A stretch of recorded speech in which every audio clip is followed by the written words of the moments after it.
Narito tayo ngayon upang matunghayan ang napakainit, nagbabaga, talaga namang pinag-uusapan at latest na inaabangan ng lahat. Ang latest update sa buhay ni Ate Erika at ang gulong nangyayaring kasalukuyan sa pamilya nila. Ang issue ay talagang mas uminit dahil ang nanay ni Ate Erika na hindi nagpakita at hindi nagpalaki sa kanyang mga anak ay lumitaw para lamang ireklamo si Kalinga Prab na hindi daw nagbabayad kay Erika kada vlog. Itong si Aling Gina. Naway malampasan niya ang matinding pagsubok na ito sa kanyang buhay. Para sa karagdagang detalye at paglilinaw ng iba pang aligasyon ay pakinggan at panoorin sa live program ni Kuya Val Santos Matubang. Magandang gabi mga kalingap. Ayan po ha mga kaibigan, ito po hindi po ito pangkaraniwang problema. Sapagkat, saan ka makakita mga kaibigan? Saan ka makakita na isang vlogger binablog yung anak mo ni singkong duling, walang binibigay? Hindi pwede yan ganon. Ha? Hindi pwede po. Dapat merong bubo pa konsuelo. Pakonsuelo di bubo pala. Ha? Kahit mo lamang 100, 200, bakit po walang binibigay? Anong isi? Alam niyo po mga kalingap, talagang nung nalaman ko itong problemang ito kay Nanay Gina, hindi ako nakatulog kanina. Sa galit. Sa galit po. Doon sa vlogger na nag-vlog na wala man lamang binigay ni singkong duling doon kay Erika. Ito po. So, yan po yung ating pag-uusapan po mamaya mga kalinga. Pero bago po natin ipagpatuloy ang video ito sa mga bago pa lang po sa ating muntik channel, huwag po natin daw po silang natatanggap na pera galing dito kay Kalinga Prab na kahit piso.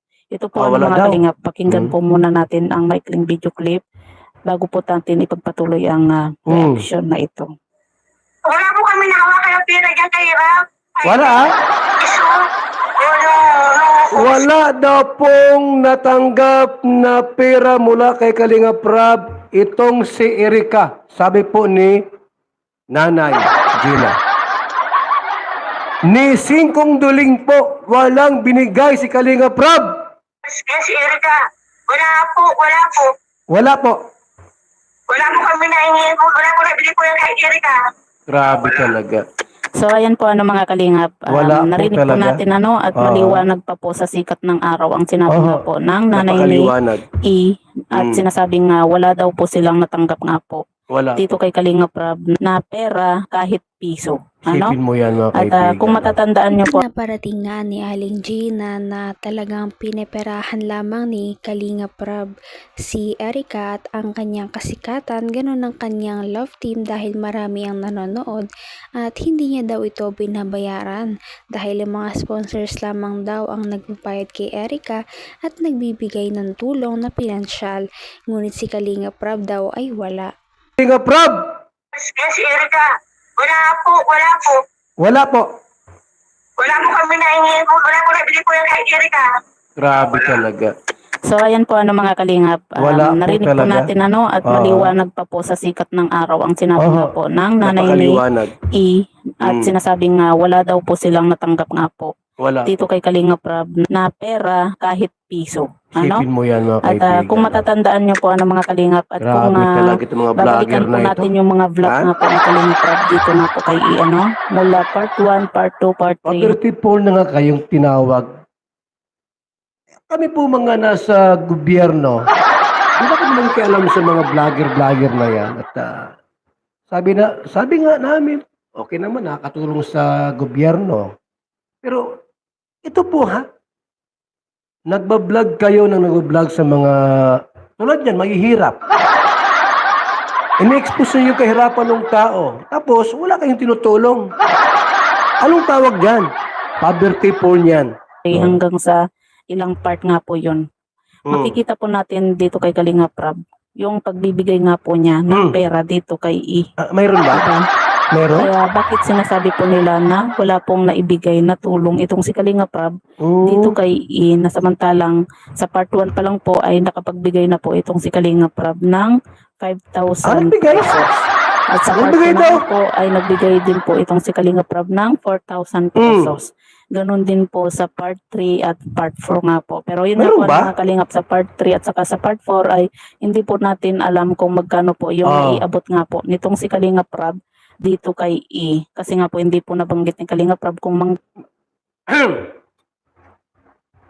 Regina! Bukas, pupunta ako dyan sa bahay ninyo. Para matulungan kita sa problema mo.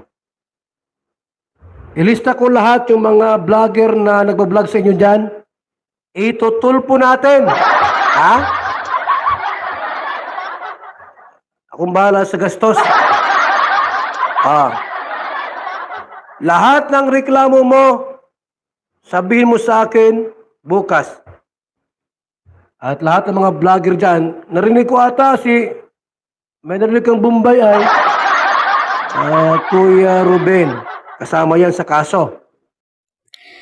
Talagang aaksyonan daw ito ni Kalingap Val Santos Matubang at hindi niya ito papalagpasin dahil nga lumapit sa kanya si Aling Gina na talaga namang nanay ni Ate Erica na hindi talaga nagpakita simula nung ito ay bata.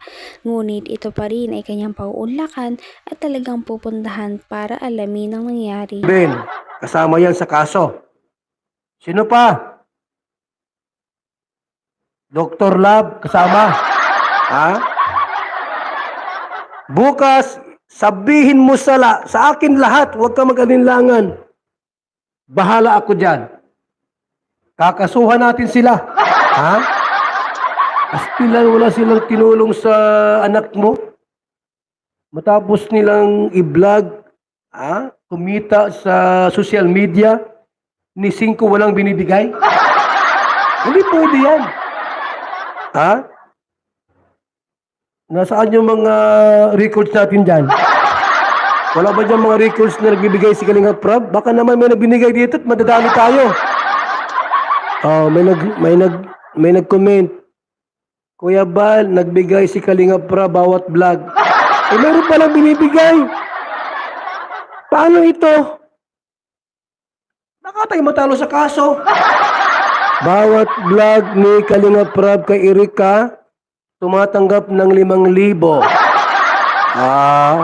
Minsan 4,000. Ay bayad na! Wala na! Talo tayo dito pagayaan. At saka Kuya Bal, may mga grocery pa. Patay kang bata, kang ini at Ate Gina! Paano manalo tayo nito? May nag-comment dito. May nagbigay rin po ng 10,000 mula sa sponsor. Na itong...